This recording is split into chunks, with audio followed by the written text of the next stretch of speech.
Okay, welcome SpinSheet readers to our Start Sailing Now Extra. This is for our September 2020 issue, and we're here with Jayne Durden, and she was our profile for this September month, and she's going to share a little bit more about one of the things she talks about in the article.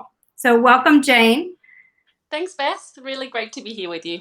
Yeah, we're thrilled to have you here. And so Jayne and I have already done an interview previously, and I know that she, after a big hiatus, I would say, came back to sailing and is a boat owner, and really has an interest in helping other women build the foundational skills and the confidence to take their sailing to the next level. So in our article, she mentions some informal women's sails that she does.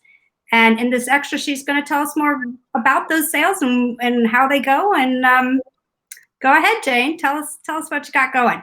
Fantastic. So, Beth, I bought my boat in January this year, and I know that when I bought it, I had lots of sort of concerns. The night I signed the documents, I was so excited. And then I also thought, oh my goodness, I have to do all of these things associated with a boat. And it's really made me go through and figure out what skills do you have to have on a boat, to own a boat, and around boats. And talking fairly openly about this down at my marina, the Harrington Harbour, has really helped me to gain a network of people. And what I'm starting to do is to get people coming up to say, hey, I hear you own your own boat. Would you take me out one day? Those are typically women who already sail, or who are looking to get better skills, or to work on something that they've found difficult. And we've started going out. So about once a month on a Sunday, I take my boat out with a group of people. Usually there's a friend I know directly. Quite often those friends bring other friends. And we head out into Herring Bay and just sail. Typically, I like to approach these day sails like I do when I'm normally skippering, which is I want to know what people have done before, and I want to know what they're interested in doing more of. And then we really spend the day doing that. We'll move around the boat. Everyone has a go at the helm. Everybody has a go at jib trim. Everybody has a go at serving lunch, having a few drinks, spending a great day on the bay. And then as we come in, the same thing. We're throwing down the anchor, or we're learning to come into the marina and come into the slip. It's been a really, really great fun. And I think I've probably learnt as much around skippering, hopefully, as they've learnt at being on the boat. That sounds like really a wonderful opportunity.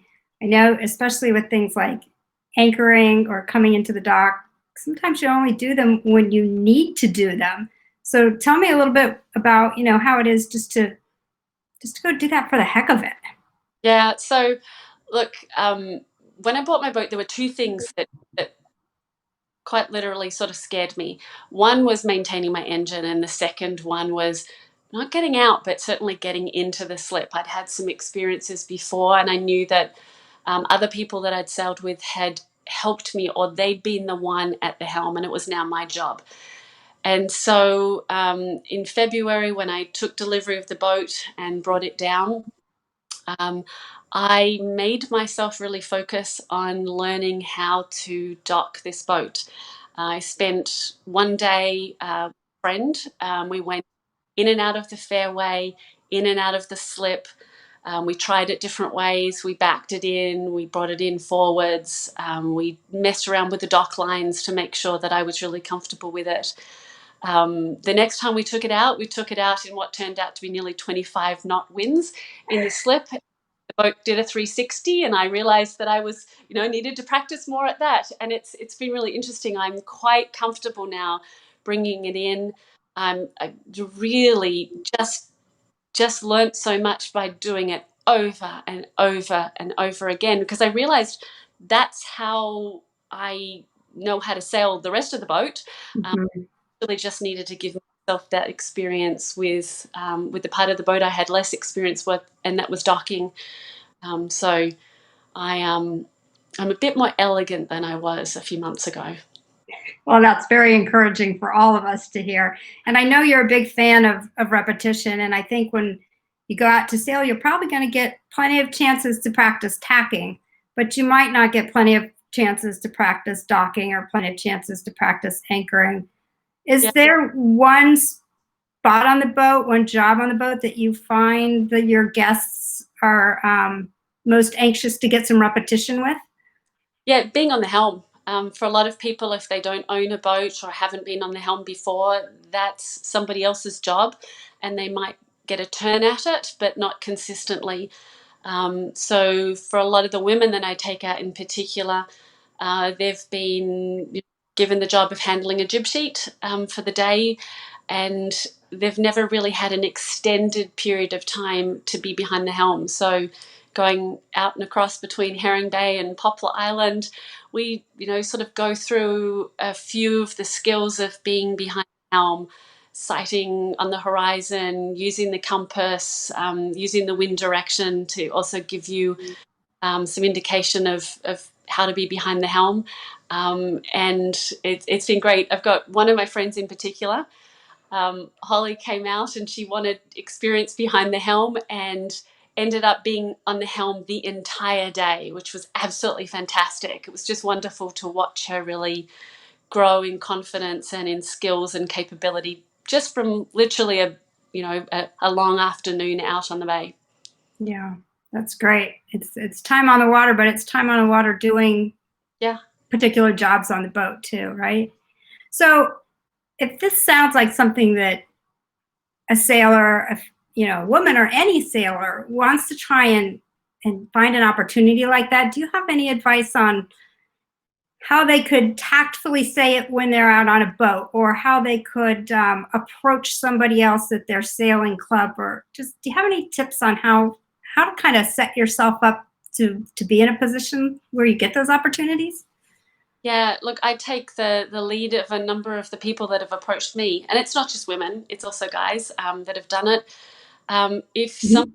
offers you help, and if somebody offers to take you out sailing, acknowledge that, jump on it, take that opportunity. So listen and look for those opportunities. Most of us who own boats are just dying for someone else to say, hey, anytime you're going out sailing, I'd like to come, because we're looking for people so we can take our own boats out. And so that's an informal way of doing it. If you're already there in a marina or in a sailing club, look for those opportunities. Most sailing associations also have crew sign-ups where you can sign up to go and do it. I did some of those. I did some of those through the ASA, American Sailing Mhm. Association. So went out with a much larger boat that I'd been on before, up in Baltimore for the day. Did shipping lane work that I'd Mm. done before. It was great. Um, and then also looking at the forums. I think signing up to crew on a Wednesday night race or a weekend race with somebody else is also a really good way to learn some skills that you haven't had before. And I've certainly really benefited from racing on two of my friends' boats over the last 2 years. Yeah, yeah. Well, it's important to find those people that want to mentor others, and you've certainly become one of them. And I believe it was you who told me one time, I was sailing and I just asked the other person, hey, could we trade places? Right. And it's as simple as that. You got on the helm by just saying, hey, could we trade places? Look, And I had an example of this just in the last month. My boat came with a cruising spinnaker, and I've been a little apprehensive of anything like a spinnaker. And I went out with a friend of mine, and we went up the bay in a very light wind day. And he's a racer.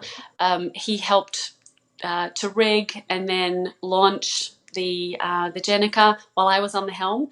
And then we pulled it down and went back. And it was really appreciative of the fact that he actually very consciously said, and now we switch. It's your turn.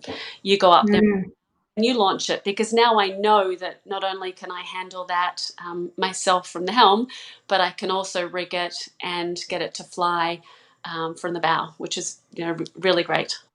yeah, yeah. And it just comes back to what you're providing, that opportunity for hands-on practice makes all the difference. One more thing was just the surprising place that sometimes you get your help and you get your opportunity. I think I told you when I did my delivery, I brought my boat in a very long day from Deltaville up Mhm. Deal, and arrived at night to have to dock my boat in the dark.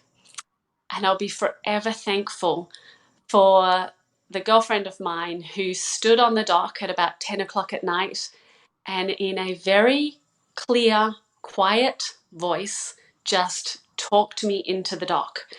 And I remember standing there at the helm, turning around with her saying, "Little on the throttle, now come off, you're good, you're in the right place, now bring her in." She bought the dock line with her husband, and I am forever thankful for her just seeing and knowing what I needed right at that time, which was really terrific. I love that story. That's a good one. And it just reminds us all that just a little positive reinforcement and a little encouragement can go such a long way and stick with a person for a long, long time. And it's great to have sailing friends like that. Absolutely. Well, thank you for sharing your story. Thanks for having me, Beth. I've really enjoyed it. Me too.